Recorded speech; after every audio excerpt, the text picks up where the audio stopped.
This is MTG Burgeoning, and in this video we are going to update and upgrade our Saskia the Unyielding Creature Tokens Matter EDH deck.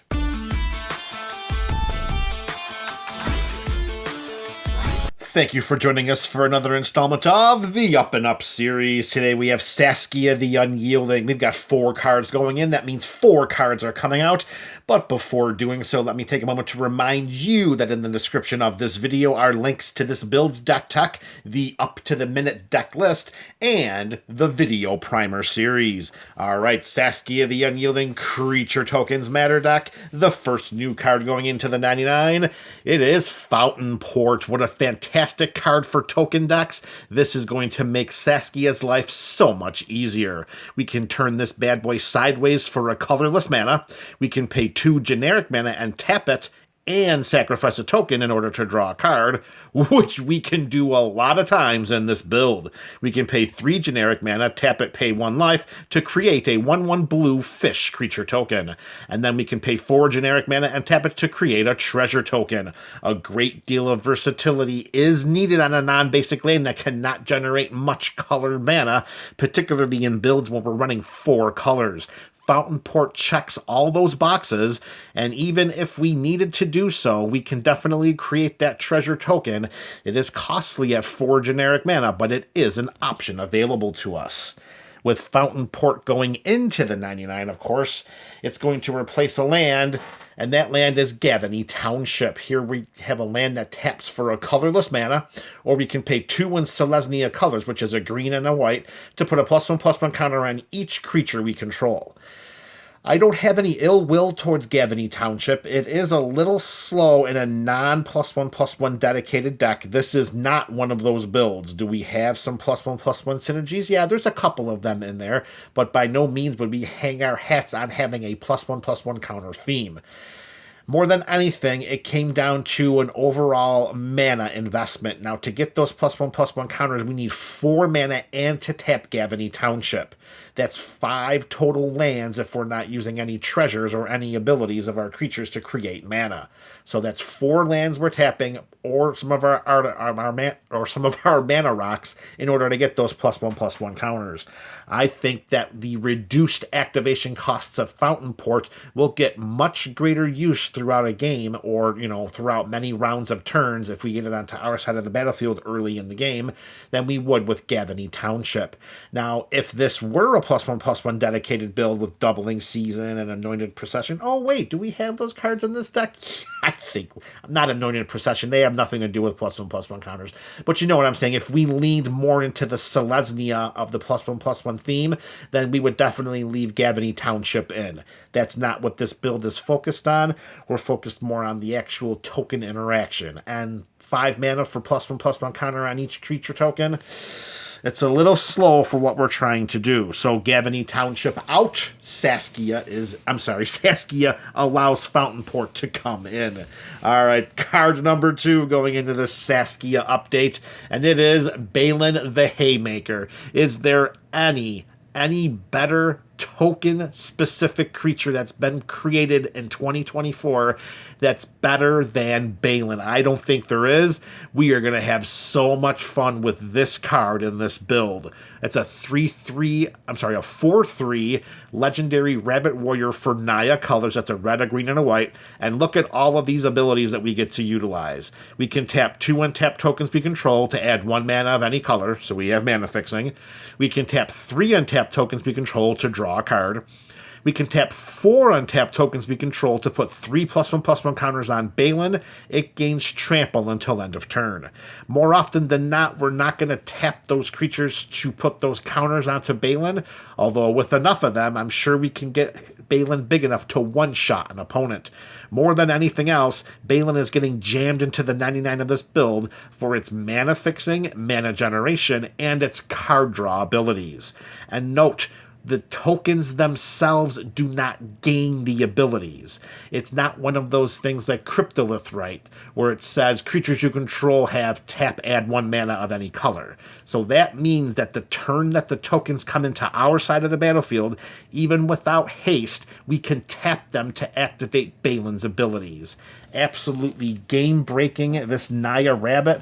And Saskia welcomes Balin into the deck with arms wide open.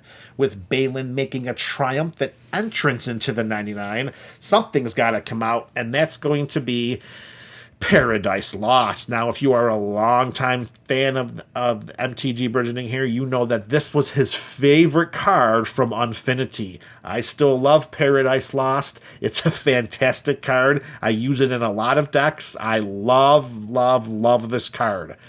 However, what's happening here is as more and more token-specific cards are created, as powerful as Balin over there, it starts to become a numbers game. And with Balin, specifically with the card advantage that it can give us from the top of our library versus what Paradise Lost can give us from the cards in our graveyard, there are just as likely to be more cards available to us in our library than there are in our graveyard, and plus we don't have to pay any mana to cast the spell. All we have to do is tap our tokens.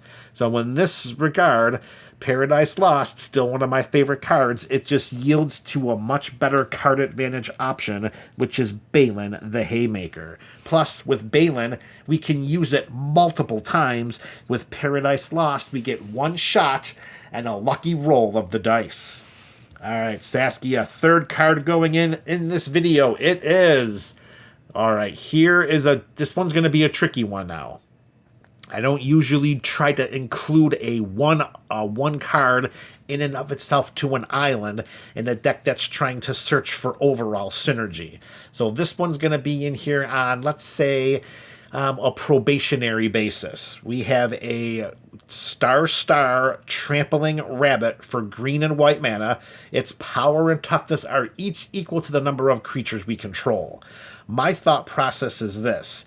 In the early to mid game, this creature could really do a lot of damage. If we have 4 or 5 tokens on our side of the battlefield, paying 2 mana for a 4/4 or 5/5 trampling creature, that's just aces in our book, because our side of the battlefield is going to be populated with tons and tons of creature tokens.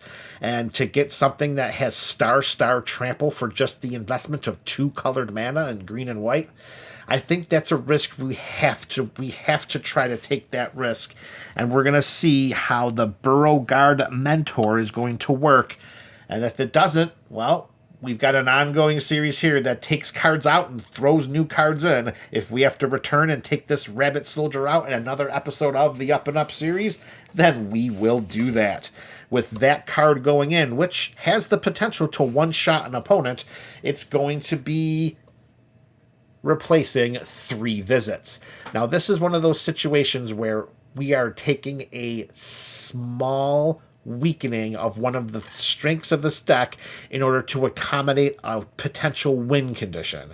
And we can consider the Burrow-Guard Mentor to be a potential win condition, because if we have enough creature tokens on our side of the battlefield, it could go into combat for lethal damage. And again, with the investment of Balin, with the addition of Balin, we are also including some more mana acceleration. So by slightly weakening one of the strengths of this deck, which is mana fixing and mana acceleration, I think we can afford to take out one of our mana ramp spells in 3 visits to see how Burrow-Guard Mentor can work in the synergies with our tokens. We will see how that happens. Like I said, it's just a slight weakening in one of our strongest areas, for the purposes of adding an additional potential win condition. All right, Saskia, we got 1 card left, the 4th and final card going into this build today. It is the Agate Instigator. Here we have a Lizard Rogue, 1/3 for 1/1 red mana, and whenever another creature we control enters the battlefield, this creature deals 1 damage to each opponent.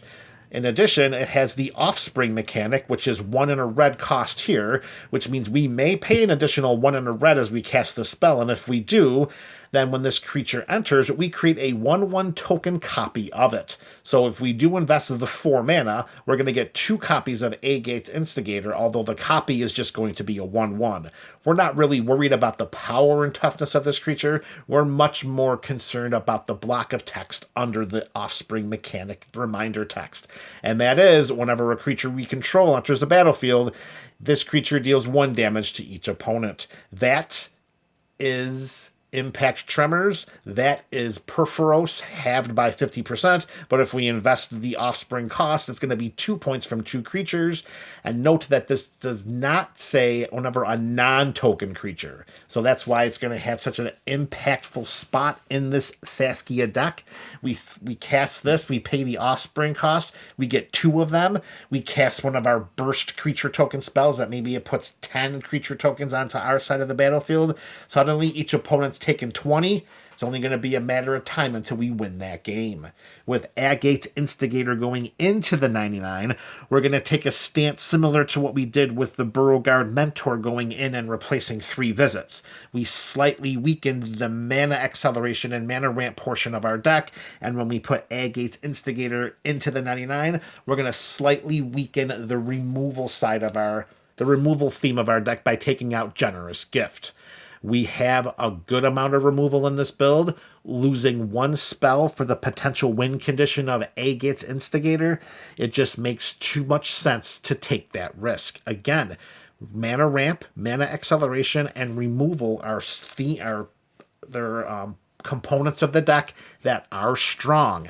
Taking out 1 card of each to yield 2 additional potential win conditions in a deck that synergizes with creature tokens, those are risks that Saskia are willing to take. You let me know in the comment section below if you would take those risks. This is MTG Burgeoning, your channel for all things Magic.